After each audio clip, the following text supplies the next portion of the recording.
guys, selamat datang di channel Wow Ternyata. Pada tanggal 17 September tahun 2024, produser musik sekaligus eksekutif di dunia hiburan yang juga merupakan seorang miliarder bernama Sean Diddy Combs, aka P. Diddy, melakukan sebuah perjalanan panjang di kota New York. Dia menghabiskan waktu beberapa jam bersama para penggemarnya di Midtown, duduk di dekat waduk Central Park untuk berjemur, bahkan mengunjungi Harlem, lingkungan tempat dia dibesarkan saat dia masih kecil. Biasanya selebritas nggak akan berkeliaran di jalanan, apalagi sampai berjam-jam. Tapi Diddy memang tidak sedang sekedar bersantai. Kemungkinan besar Diddy sedang menikmati akhir pekan terakhirnya sebagai orang bebas. Karena dia telah diselidiki oleh Departemen Keamanan Dalam Negeri sejak awal tahun, dimulai dengan penggerbekan di 2 rumahnya pada bulan Maret.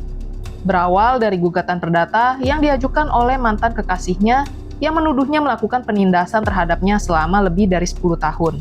Kuasa hukum mantan kekasih Diddy membutuhkan waktu 6 bulan untuk membangun kasus tersebut, kemudian memenjarakan dan menolak jaminan Diddy agar dia terjebak di jeruji besi.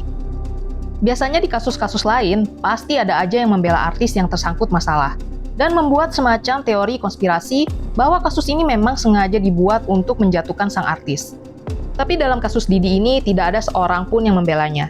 Meskipun berita yang beredar selama bertahun-tahun tentang Diddy belum dapat dipastikan kebenarannya, orang-orang telah mempercayai kisah tentang taktik bisnisnya yang kejam, pribadinya yang egois, serta penganiayaan yang dilakukannya terhadap banyak artis sejak tahun 2000-an.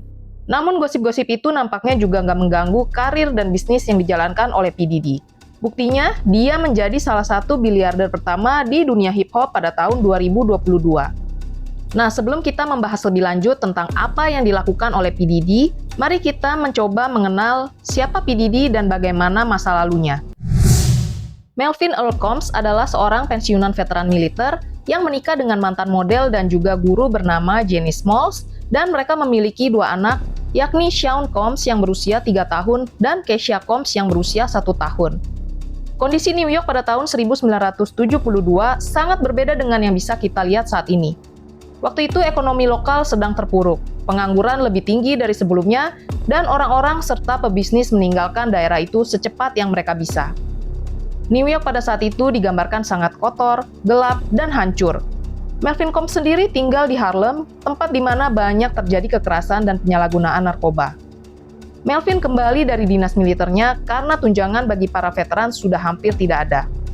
Dan tinggal di Harlem sangat sulit baginya untuk memenuhi kebutuhan hidup tanpa berurusan dengan narkoba. Namun untungnya dia sangat pandai dalam hal tersebut. Melvin bahkan menjalin hubungan dengan Frank Lucas, seorang gembong narkoba New York yang terkenal kejam, yang hidupnya kemudian diadaptasi menjadi film Hollywood. Pada suatu malam yang gelap dan dingin, di tanggal 26 Januari tahun 1972, Melvin Combs sedang duduk diam di dalam mobilnya yang diparkir di sepanjang Central Park West, sebuah jalan lebar di Manhattan, tiba-tiba ditembak oleh orang yang tidak dikenal. Melvin pun tewas di tempat, namun pelaku penembakan terhadapnya tidak pernah ditemukan. Diduga bahwa Melvin pernah menjadi informan polisi, sehingga menggagalkan transaksi narkoba dan menyebabkan terjadinya penggerbekan di pabrik pemotongan heroin. Banyak orang yang menduga bahwa kematian Melvin ini tidak mungkin hanyalah sebuah kecelakaan, kemungkinan besar dia memang sudah ditarget oleh gembong narkoba yang merasa dikhianati olehnya. Nah, setelah kehilangan suaminya, Janice menyadari betapa sulitnya membesarkan anak-anak dengan cara yang sehat dan penuh perhatian tanpa seorang ayah, terutama bagi putra mereka, Sean. Dia sangat takut Sean berakhir di jalan yang sama dengan ayahnya, yaitu menjadi pengedar narkoba. Jadi sebisa mungkin, Janice mencoba untuk melindunginya. Janice bahkan berbohong dan mengatakan bahwa Melvin tewas dalam sebuah kecelakaan mobil. Dan dia berhasil menutupi hal tersebut dari anak-anaknya sampai hampir 2 dekade lamanya. Janice juga berusaha untuk menanggung beban keuangan seorang diri sebagai seorang janda. Janice membawa anak-anaknya pindah ke sebuah kota tetangga, Mount Vernon. Di sana dia bekerja 3 pekerjaan sekaligus untuk menghidupi keluarganya. Nah, dikarenakan begitu banyaknya pekerjaan yang dia ambil, Janice seringkali tidak punya waktu, sehingga dia mengirim anak-anaknya untuk tinggal bersama saudara perempuannya yang tinggal di perumahan Patterson di South Bronx.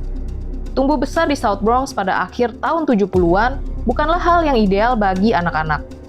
Pada saat itu, Bronx dianggap sebagai salah satu tempat paling miskin di Amerika Serikat dengan kondisi yang sangat buruk. Didi sendiri berkata, setiap kali dia merasa terlalu nyaman dengan kondisinya, dia akan mengingat kembali masa-masa ketika dia tinggal di Bronx, di mana orang-orang harus hidup bersama dengan kecoa, dan bayi-bayi tidak diganti popoknya selama berhari-hari, sehingga baunya menyebar kemana-mana. Dan orang-orang di sana juga kekurangan makanan. Dengan mengingat hal itu, Didi akan kembali giat karena dia sudah bertekad untuk tidak lagi berada dalam kondisi seperti itu. Meskipun tinggal dalam lingkungan yang kumuh dan rusak, Janice membesarkan anak-anaknya dengan cukup baik. Sebagai penganut agama Katolik, dia melibatkan mereka dalam komunitas lokal dan memberikan pendidikan serta disiplin. Janice juga selalu berusaha untuk menjauhkan Shawn dari pilihan dan gaya hidup yang telah menewaskan ayahnya. Mereka secara teratur pergi ke gereja, bahkan Shawn bekerja sebagai putra altar saat dia masih kecil. Janice bahkan berhasil memasukkan Shawn ke sekolah swasta khusus laki-laki Mount Saint Michael Academy pada tahun 1987. Lalu pada tahun 1988, hanya 1 tahun setelah Didi lulus dari Mount Saint Michael Academy, kepala sekolah dan pendeta sekolah tersebut didakwa atas pelecehan seksual terhadap setidaknya 3 anak laki-laki berusia 14 tahun. Timothy Brady, sang kepala sekolah, dijatuhi hukuman penjara, tapi dia tidak pernah dicopot dari jabatannya di Persaudaraan Katolik yang mengelola sekolah tersebut. Meskipun ada banyak bukti yang memberatkannya, namun hanya ada 1 siswa yang bersedia bersaksi sehingga persidangan terhadapnya tidak pernah diadakan.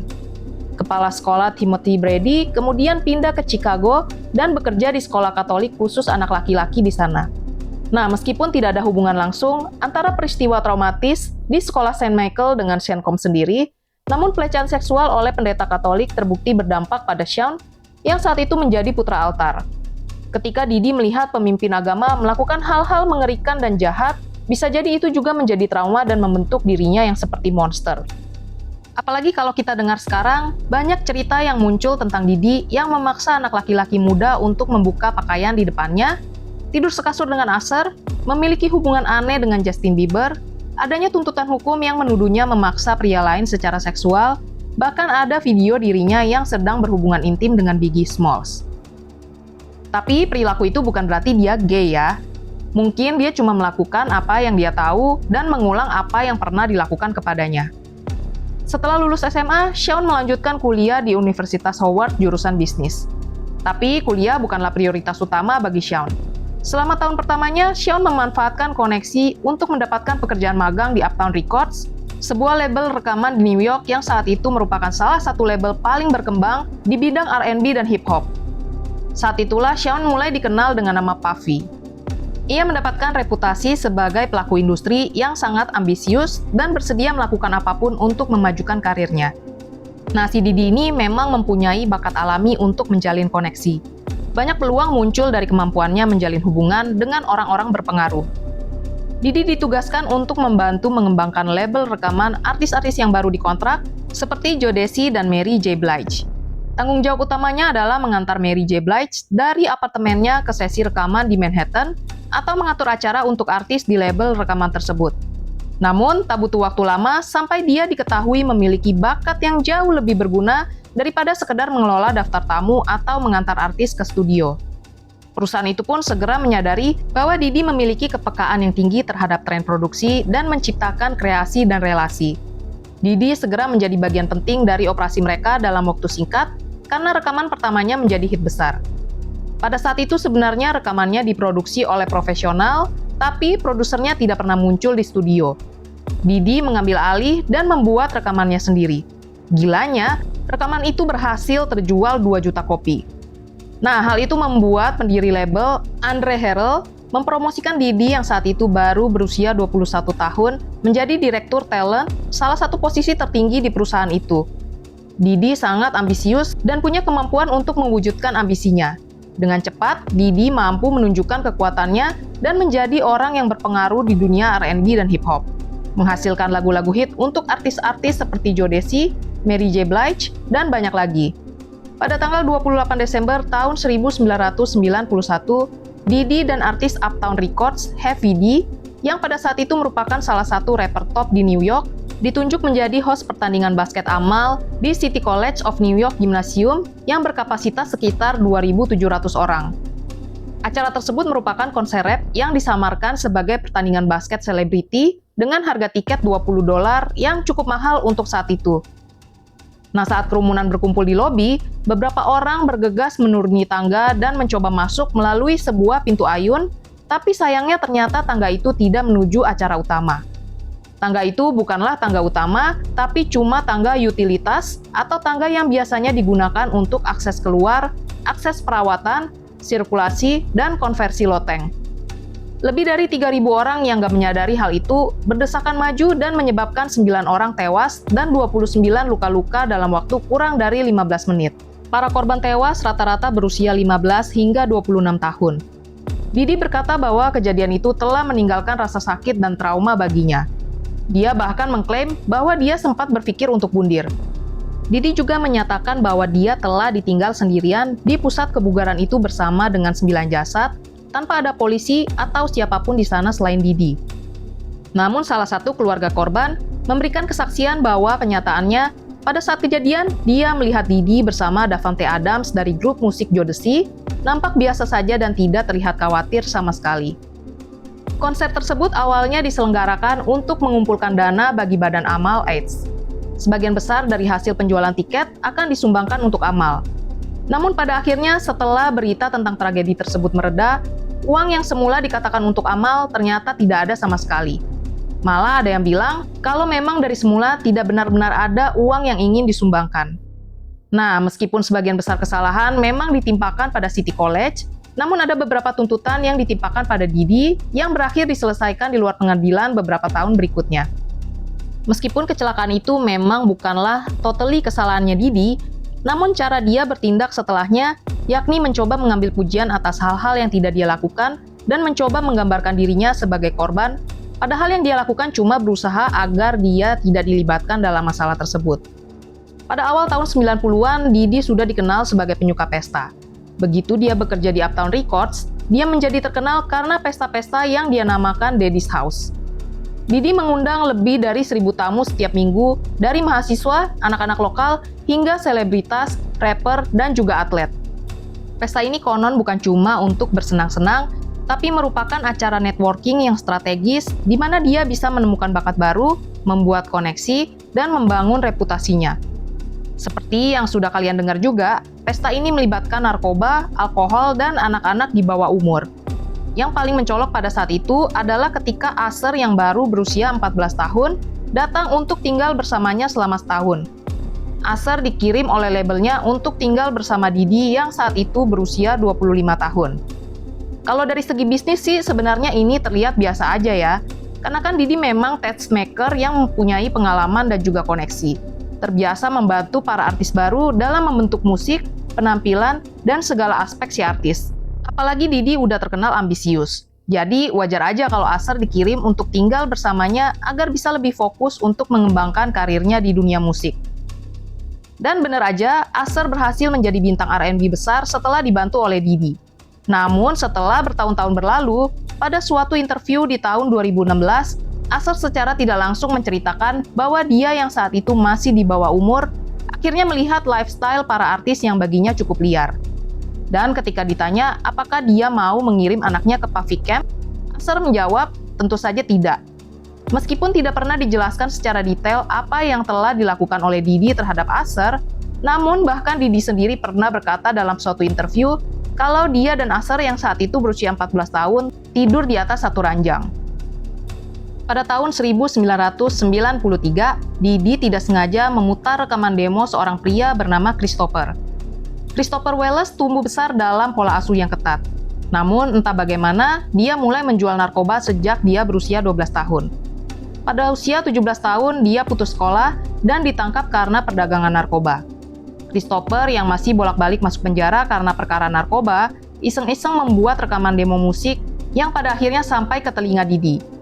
Christopher pun bergabung dengan Didi dan menggunakan nama Biggie Smalls. Namun 3 tahun setelah bekerja di Uptown Records, Didi dipecat karena katanya musik si Biggie itu nggak sesuai dengan Uptown Records yang cenderung menyenangkan. Sedangkan si Biggie itu menciptakan lagu dengan tema penggunaan narkoba dan juga kekerasan. Tapi ada laporan yang mengatakan bahwa Diddy dipecat karena ketangkep basah melakukan suatu tindakan seksual dengan seorang pria. Menurut Diddy, dipecat dari Uptown Records adalah salah satu hal terbaik yang pernah terjadi padanya. Karena akhirnya dia malah membuat usahanya sendiri dan mencapai kesuksesan luar biasa. Namun lepas dari semua rumor yang beredar tentang Diddy, karir dan usahanya terus menjulang, dan sebagai seorang pengusaha, Diddy memiliki kemampuan mengembangkan artis dan menyusun strategi serta promosi untuk menjual rekaman di labelnya. Meskipun demikian, banyak kritikus berpendapat bahwa Diddy tidak terlalu berbakat sebagai seorang produser. Dia cuma ahli dalam menarik perhatian publik. Diddy saat itu menjadi orang penting yang sulit ditolak, bukan hanya karena koneksinya, bakatnya dalam menemukan artis, dan kemampuannya dalam menghasilkan keuntungan besar bagi industri musik. Mayoritas orang yang ditemuinya tidak akan menolaknya, bahkan jika Diddy mengeksploitasi dan menganiaya mereka. Diddy menggunakan strategi untuk mengikat para artisnya dengan memasukkan dirinya sendiri ke dalam setiap aspek si artis, mulai dari menyumbang lirik, jadi backing vokal, dan membantu proses produksi. Diddy memastikan dia mengamankan royalti dari lagu para artisnya, sehingga dia berhasil meraup keuntungan besar dan meningkatkan pengaruhnya dalam industri musik. Biggie Smalls yang ditolak di label rekaman lain bersama Diddy berhasil merubah sejarah hip-hop. Album debutnya berjudul Ready to Die dirilis pada tahun 1994 dan segera menjadi hit besar. Biggie dinobatkan sebagai Rapper of the Year di Billboard Music Award pada tahun 1995, memenangkan beberapa penghargaan Grammy, dan berhasil berkolaborasi dengan Michael Jackson. Biggie dengan cepat menjadi salah satu rapper paling dicintai dan paling ikonik yang masih hidup.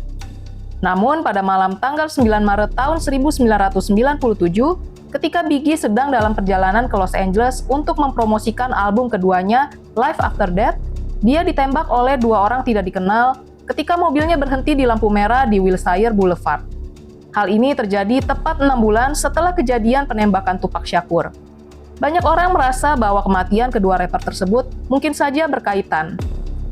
Banyak orang mengaitkan Diddy dalam kedua kasus penembakan tersebut. Meskipun Biggie sangat menghargai Diddy sebagai orang yang telah menolong dan juga membuat karirnya melejit, namun ada hal-hal yang dikatakan membuat Biggie Smalls berencana untuk meninggalkan Diddy. Selain rumor mengenai video intim mereka, juga dikatakan bahwa Diddy mengambil 50% dari hak penerbitan semua artisnya termaksud Biggie Smalls. Tentu saja Biggie nggak happy dengan pembagian itu. Jadi dia berencana untuk keluar dari Bad Boy Records, namun belum sempat dia merealisasikan keinginannya, Biggie lebih dulu meninggalkan dunia ini untuk selamanya. Setelah kehilangan artis paling hit di labelnya, Diddy mencoba mengambil kesempatan dalam kesempitan dan memanfaatkan kesedihan akibat kehilangan rapper terbaik saat itu. Diddy mengeluarkan album anumerta Biggie berjudul Life After Death. Ia bahkan menolak permintaan cuti dari LeJoyce Brookshire dan memberinya pekerjaan untuk memastikan bahwa album tersebut menjadi nomor 1 setelah dirilis. Diddy bahkan mengambil kesempatan Biggie Smalls untuk menjadi cover Rolling Stone dan berkata bahwa Biggie sudah meninggal dan Diddy-lah yang harus tampil di cover Rolling Stone. Hal ini dia lakukan untuk mempromosikan album debutnya No Way Out. Banyak orang berspekulasi bahwa Diddy memiliki motif untuk menghilangkan nyawa Biggie, terutama karena alasan bahwa Biggie berniat meninggalkan Bad Boy Records. Diddy adalah orang yang bisa melakukan segala hal untuk mempertahankan kendali terhadap para artis di bawah naungannya dan berani mengambil tindakan paling ekstrim seperti apa yang telah dia lakukan kepada Biggie. Apalagi sangat tidak masuk akal ketika Diddy dan Biggie pada malam itu mengendarai dua mobil berbeda yang identik, namun hanya Biggie saja yang ditembak, di mana Diddy melaju kencang meninggalkan lokasi kejadian tepat sebelum penembakan terjadi. Ada teori yang mengatakan bahwa Diddy lebih memilih Biggie mati daripada menghasilkan uang untuk orang lain. Tak lama setelah kematian Biggie, Diddy segera memulai karir musiknya sendiri. Hanya 4 bulan setelah Biggie meninggal, dia merilis album pertamanya No Way Out. Meskipun album ini berhasil memulai debutnya di nomor 1 tangga lagu Billboard dan terjual 500.000 unit dalam seminggu, tetapi album ini mendapatkan banyak kritik. Dan meskipun dia berkolaborasi dengan banyak artis seperti Jay-Z, Little Kim, Busta Rhymes, Mace, dan bahkan syair anumerta dari arsip Biggie, album No Way Out masih dinilai sebagai album yang buruk. Satu-satunya lagu yang masuk tangga lagu adalah lagu yang menampilkan Biggie. Bahkan sekarang di Spotify, 27 tahun kemudian, lagu yang menampilkan artis lain telah diputar 50, 60, atau 70 juta kali, tetapi yang menampilkan Didi sendiri cuma kurang dari 1 juta kali. Sebagai produser, Didi memang bisa dikatakan cukup gemilang. Dia mempunyai telinga yang bagus untuk menciptakan musik yang bagus, namun sebagai seorang rapper, sesungguhnya Didi tidak punya keahlian yang cukup. Bahkan dikatakan bahwa Didi tidak pernah benar-benar membuat lagunya sendiri.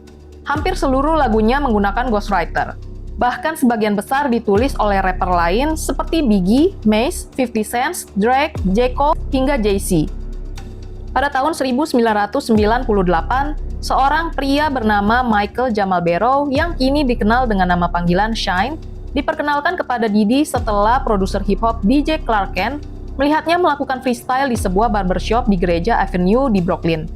Didi langsung mengontraknya, memberinya $2 juta, 3 mobil, dan 2 rumah sebagai ganti kontrak untuk 5 album. Hidupnya berubah total dalam semalam. Shyne segera terbang ke Beverly Hills untuk rekaman dengan rapper top di hip-hop. Shyne tampil dalam rekaman di Bad Boy Entertainment dalam album kedua Mace, Double Up, pada tahun 1999 dan dalam remix single Sittin' at Home milik Total. Namun sayangnya semua pusat perhatian yang dia dapatkan itu hanya berlangsung sekitar 1 tahun. Dia bahkan sempat disebut sebagai the next Biggie Smalls. Hingga pada tanggal 27 Desember tahun 1999, Shyne sedang bersama Didi dan J-Lo yang saat itu menjadi kekasih Didi di sebuah klub malam di Times Square. Tiba-tiba seorang pria bernama Alan terlibat pertengkaran dengan Didi. Alan bahkan mengancam akan membunuh Shyne. Alan, Shyne, dan Didi masing-masing mengeluarkan pistol. Dan Shyne menembak sebanyak 3 kali ke udara. Meskipun tidak ada yang terbunuh, namun 3 orang terluka parah. Shyne dituduh melepaskan 3 tembakan yang melukai ketiga orang tersebut. Meskipun dia bersikeras bahwa dia hanya menembak ke udara dan tidak melukai siapapun. Bahkan seorang saksi mata juga membenarkan pernyataan Shyne dan berkata bahwa Didilah yang telah melukai ketiga orang tersebut.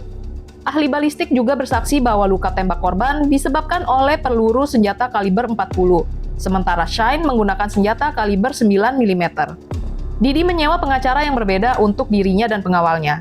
Dan setelah persidangan berjalan selama 7 minggu, Didi dan pengawalnya dibebaskan dari semua tuduhan. Sementara Shyne dijatuhi hukuman 10 tahun penjara tanpa kemungkinan bebas bersyarat hingga tahun 2009. Shyne menjalani hukuman 9 tahun penjara di New York bagian utara. Setelah 1 dekade di penjara, Shyne kembali ke negara asalnya dan menjadi politisi berpangkat tinggi di DPR yang bekerja untuk memperkuat sistem pendidikan dan keadilan di Belize, dan saat ini dia mencalonkan diri menjadi Perdana Menteri di Belize berikutnya.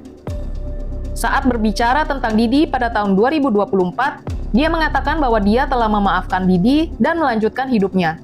Shyne juga mengakui bahwa dia mencoba melihat apakah Didi akan menginvestasikan sejumlah uang pada Belize dan sistem pendidikan negara itu. Tapi dia juga mengatakan bahwa dia tidak melupakan fakta bahwa Didi adalah orang yang telah menghancurkan hidupnya.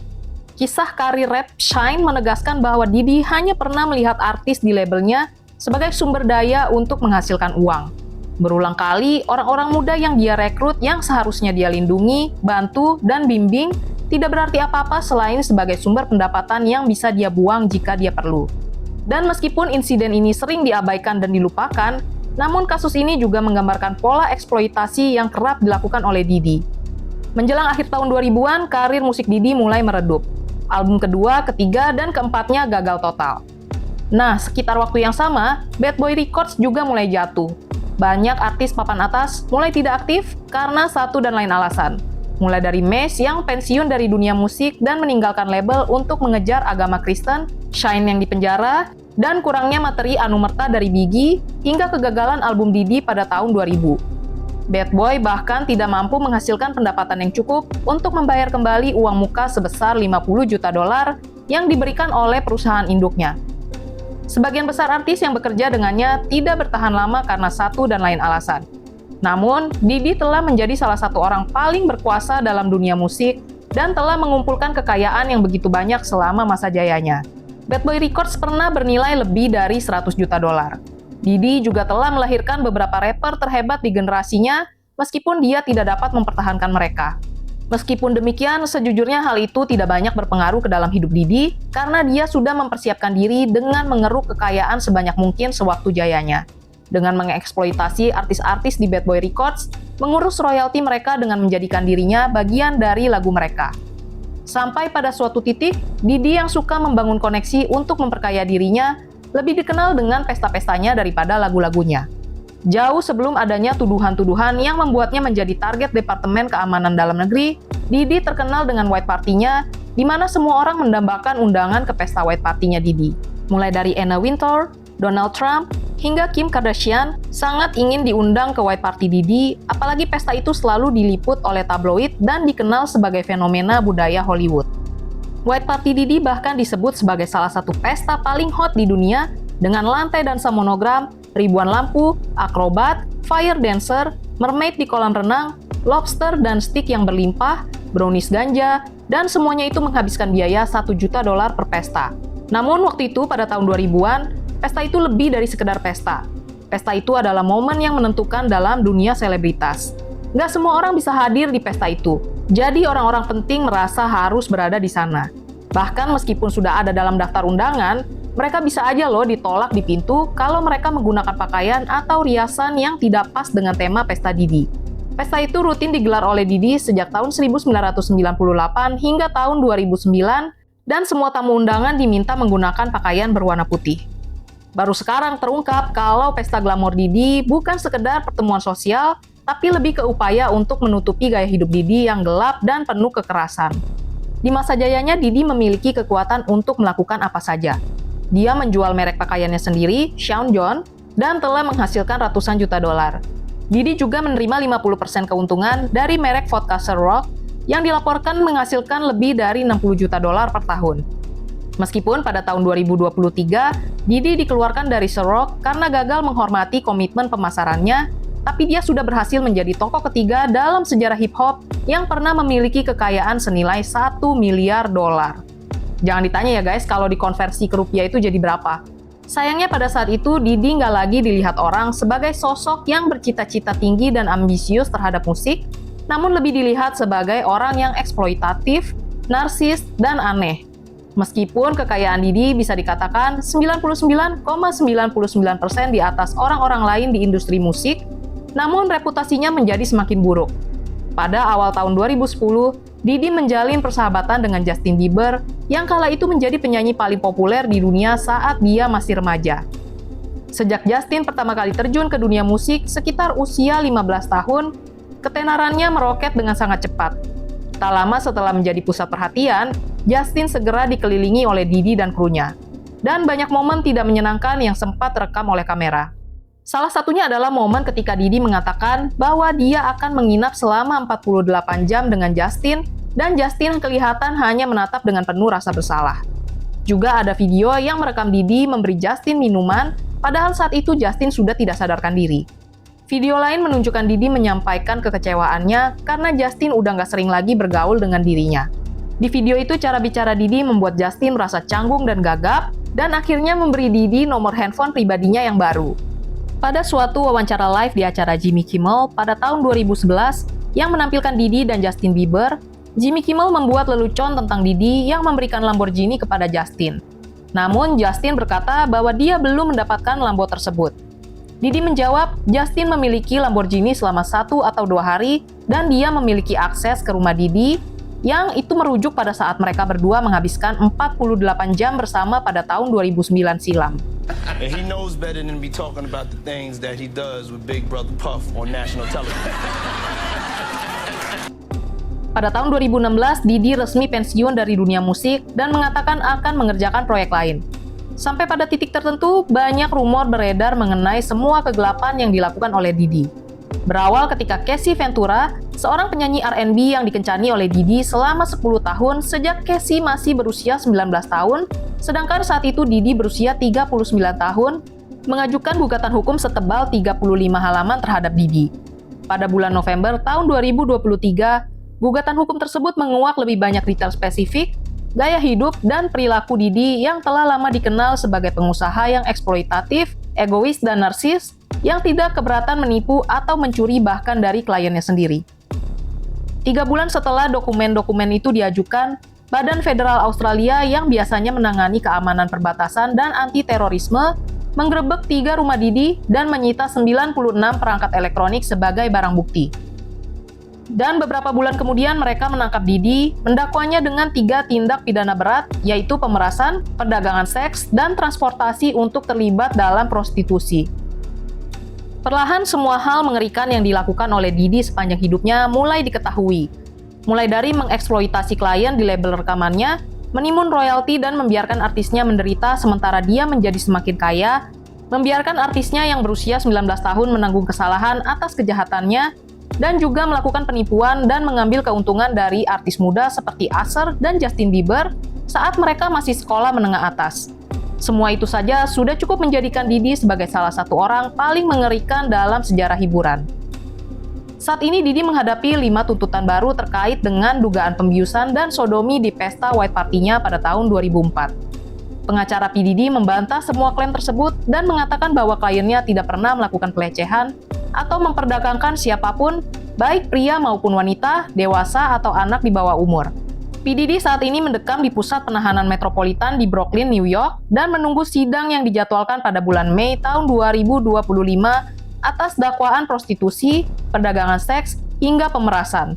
Sampai sidang selesai dan putusan peradilan disampaikan, semua ini barulah dugaan dan juga tuntutan. So guys, itu beberapa fakta yang jarang diungkap tentang P. Diddy dan kejahatannya di masa lalu. Mana yang paling bikin kalian greget? By the way, ada nggak sih fakta lain yang kalian ketahui tentang P. Diddy yang jarang orang bahas? Boleh dong bagi-bagi di kolom komentar. Jangan lupa like kalau kalian suka video ini, dan tolong bantu subscribe dan share cerita ini ke teman-teman kalian, supaya channel ini bisa makin berkembang. Terima kasih sudah menonton dan sampai jumpa lagi.